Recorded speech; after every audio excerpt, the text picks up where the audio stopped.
For the last 30 days, I trained like LeBron James. See, I've been hooping since I was a young kid.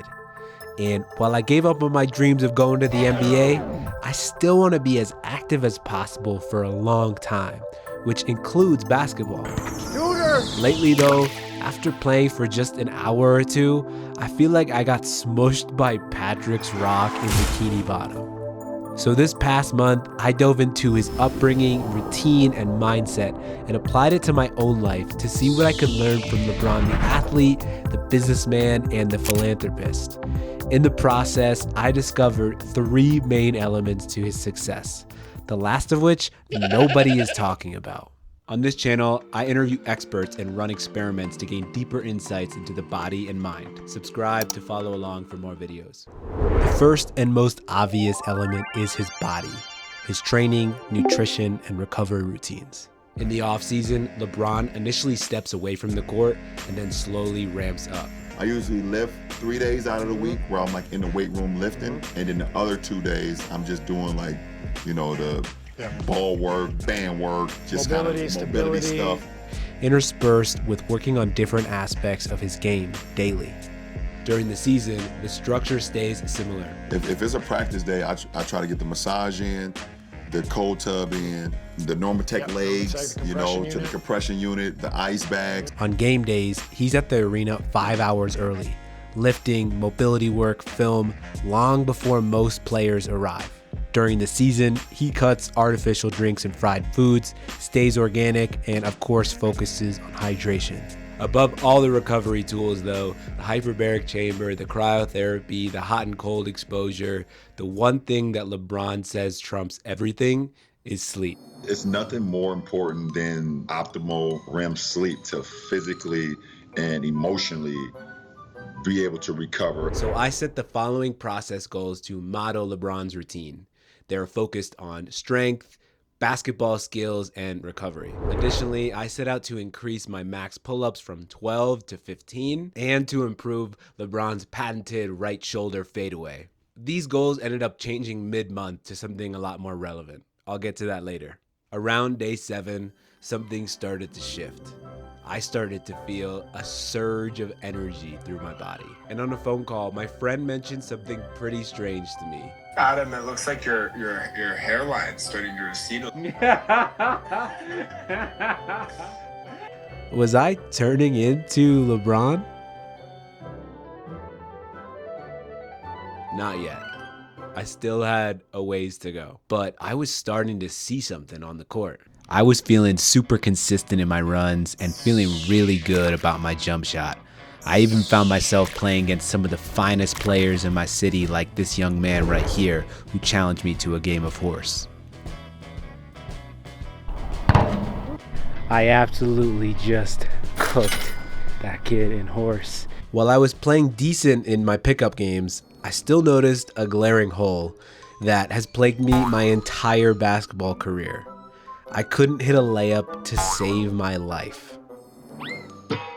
So from this point forward, I'd focus on layups and emphasizing passing since LeBron is one of the greatest facilitators of all time. I decided to add make 4 layups and get 6 assists in a pickup session to my set of goals.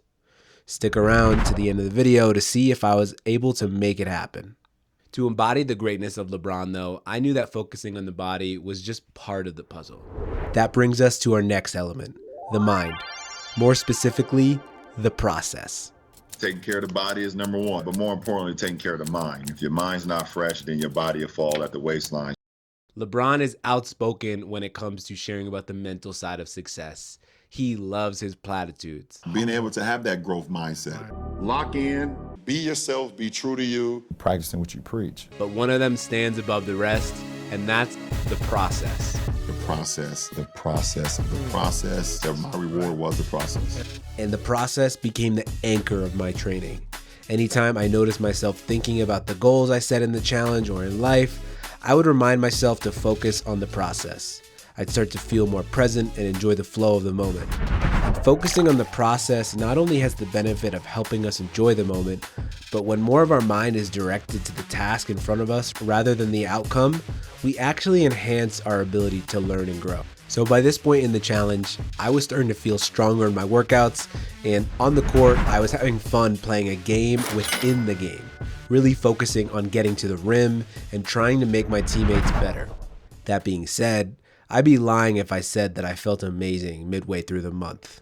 I feel like absolute dog water right now. Not feeling great today. Reset day. To be honest, I wasn't feeling super motivated to improve my basketball game at the sacrifice of other areas of my life, like work and relationships. You have to sacrifice loved ones for a long period of time if you want to be great. I had made peace with the fact that I wasn't headed for professional basketball. So what was motivating me to do this in the first place? That brings us to LeBron's next difference maker: purpose and relationships.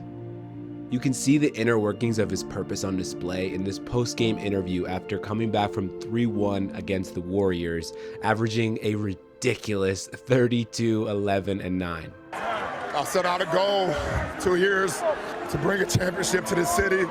I gave everything that I had. I poured my heart, my blood, my sweat, my tears to this game, and Cleveland, this is for you.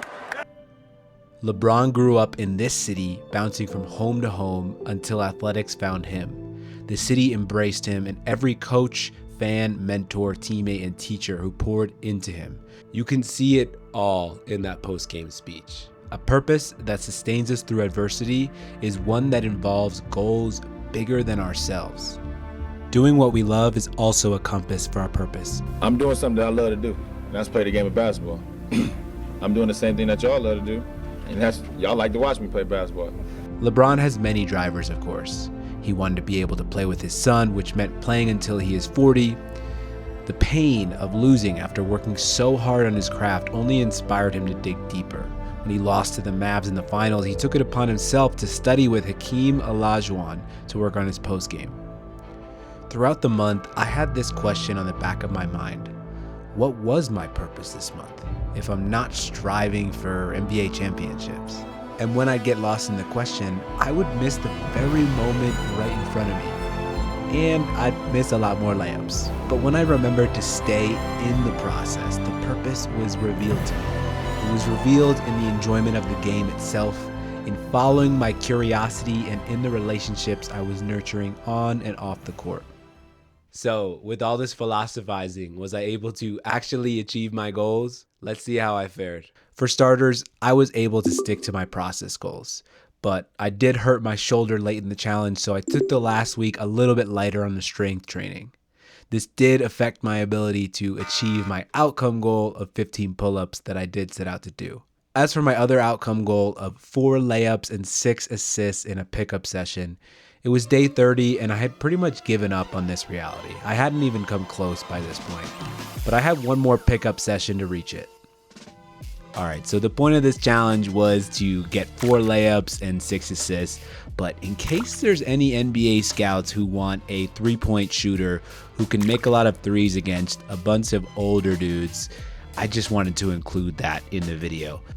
Plus, I just wanted to pay homage to some of my idols who are still playing in their 40s and 50s, which is ultimately the point of this video anyway, longevity. And even though some of my teammates were a bit older, my boys could shoot. And man, they can really shoot because they can't move that well, so they might as well be able to shoot the rock. And that makes my job as a facilitator way easier. Listen, LeBron has always surrounded himself with good teammates and especially good shooters.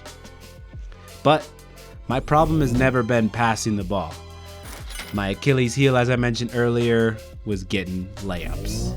So after I racked up these assists, I was on duty trying to get me some layups, and here I was getting me something, getting me another one.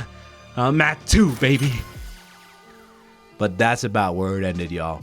It's gonna take me a little more than 30 days to cure a lifetime of bricking layups.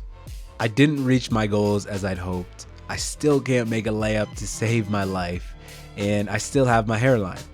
But I walked away with some insights that I couldn't find in a book or a video.